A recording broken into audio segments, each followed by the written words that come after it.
Casemiro has announced that he will be leaving Manchester United at the end of the season. This is a huge blow for the club as a player of his quality, and experience is hard to replace. He has had his ups and downs since joining Manchester United, but is still considered irreplaceable, having won 5 Champions Leagues and many other titles during his career. Players with his type of experience are hard to come by, and not many are available on the market. So, let's have a look at the potential candidates who could replace Casemiro at Manchester United in the summer. First up, Carlos Baleba. Right now at Brighton, Baleba profiles as a high-energy ball winner who could grow into Manchester United's long-term number 6. He's still raw, but the upside is huge. Out of possession, Baleba's all about aggression. He loves stepping into duels, presses quickly when the ball is lost, and he's not afraid to put a foot in. Physically, he's exactly what United have missed at times. Quick over the ground, powerful in challenges, and able to cover big spaces in front of the defense. On the ball, he's comfortable receiving under pressure and driving forward. He can turn away from a press, carry the ball through midfield, and find simple vertical passes to break a line. He's not a pure deep playmaker yet, but he's confident enough that you can build his game up over the next few years. There are still clear weaknesses. His decision-making is a bit rushed. He can dive in and get dragged out of position when he steps up to press, which would be punished more often at Old Trafford. And while his passing is solid, he doesn't yet have the full range or tempo control of an elite holding midfielder. So, would Baleba be a good Casemiro replacement for Manchester United? I'd say he makes a lot of sense if United are willing to think long-term. You're not signing the finished article. You're signing a physically dominant midfielder who needs coaching and a more experienced partner next to him at first. If the club is patient and the price isn't ridiculous, Baleba could grow into that role over the next 2 or 3 seasons. Next up, Elliot Anderson. Anderson is a very different type of midfielder to Casemiro. Instead of being a pure destroyer, he's more of an energetic all-round 8 who can also play deeper and help build attacks. That makes him an interesting option if United want to shift towards a more progressive possession-based midfield. On the ball, Anderson is tidy and positive. He's comfortable receiving under pressure. He keeps the ball moving with quick one-touch passes, and he's always looking to play forward rather than just recycle. He can carry the ball through midfield, link with the forwards, and arrive in the final third, which adds an extra attacking threat from deeper areas. Out of possession, he works hard and presses with intensity. He covers ground, doesn't hide from duels, and is willing to track runners back towards his own box. He's not the biggest or most dominant in the air, but he's aggressive enough to hold his own, and he reads pressing triggers well when the team steps up. The downsides are mainly about profile and experience. Anderson is not a natural specialist holding midfielder. He's more of a number 8. So asking him to completely replace Casemiro as the sole shield in front of the defense would be a risk. He also doesn't yet have years of experience controlling games at the very top level, so expecting him to walk into Old Trafford and instantly lead the midfield would be unrealistic. So, is Elliot Anderson the answer to replacing Casemiro?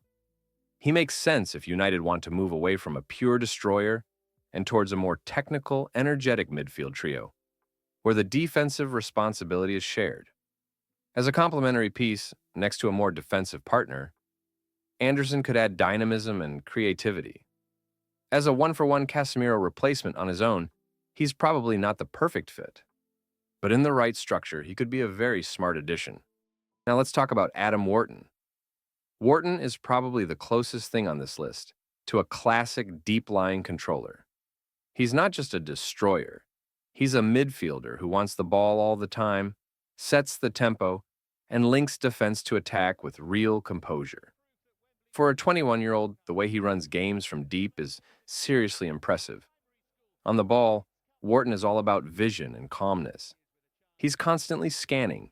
He receives on the half-turn, and he has the quality to punch passes through the lines into the forwards, or the number 10s. He doesn't panic under pressure. He can slow the game down or speed it up, and he's happy to drop between the center backs to start the build-up. That's exactly the kind of profile United have lacked when Casemiro, Eriksen, or others have struggled to play out from the back. Defensively, he's not just a lightweight passer either. Wharton puts his foot in, he reads danger early, and he's willing to make tackles and interceptions in front of the back four. He's aggressive enough without diving in, and his positioning is usually good, which means he can cut passing lanes instead of always having to recover with last-ditch challenges. For a young midfielder, that mix of intelligence and bite is rare. The weaknesses are mostly physical and experience-based. He's not as explosive or as dominant in the air as Casemiro, so you're not getting that same pure physical presence in defensive transitions or set pieces. And although he's already proven himself at Premier League level and even stepped into the England setup, he hasn't yet done it week in, week out for a Champions League club under the pressure United brings. So, is Adam Wharton the right replacement for Casemiro? If United want a long-term midfield leader who can dictate games from deep, protect the defense with smart positioning and help them finally play through pressure, Wharton looks very close to the ideal profile. He wouldn't replicate Casemiro's auras of physical dominance, but he could give United something they've missed for years, a young, technically gifted pivot to build the entire midfield around for the next decade. Finally, let's look at Angelo Stiller.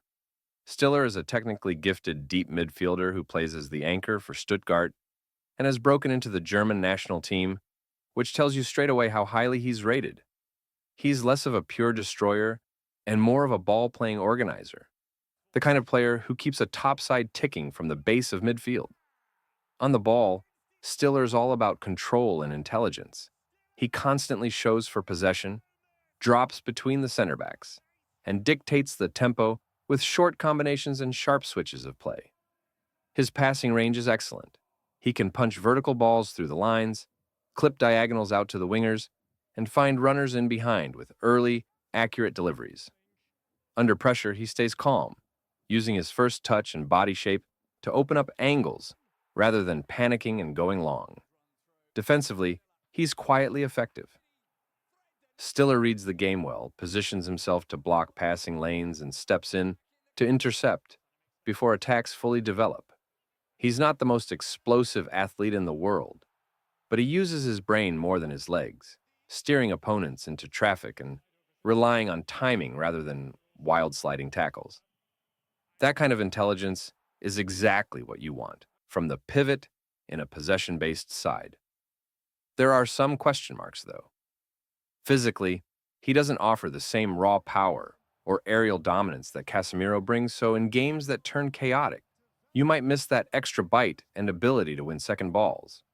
And while he's proving himself in the Bundesliga and Champions League with Stuttgart, stepping into the spotlight at Old Trafford with Premier League intensity and United-level pressure would still be a big jump. So, is Angelo Stiller the right Casemiro replacement for Manchester United? If United want a more technical identity, building from the back, dominating possession, and using a controller at the base, Stiller fits that vision almost perfectly. He would give them a left-footed, press-resistant playmaker who can run games from deep, even if he doesn't replicate Casemiro's sheer physical presence. In a structured, proactive United side, he could be the metronome that holds everything together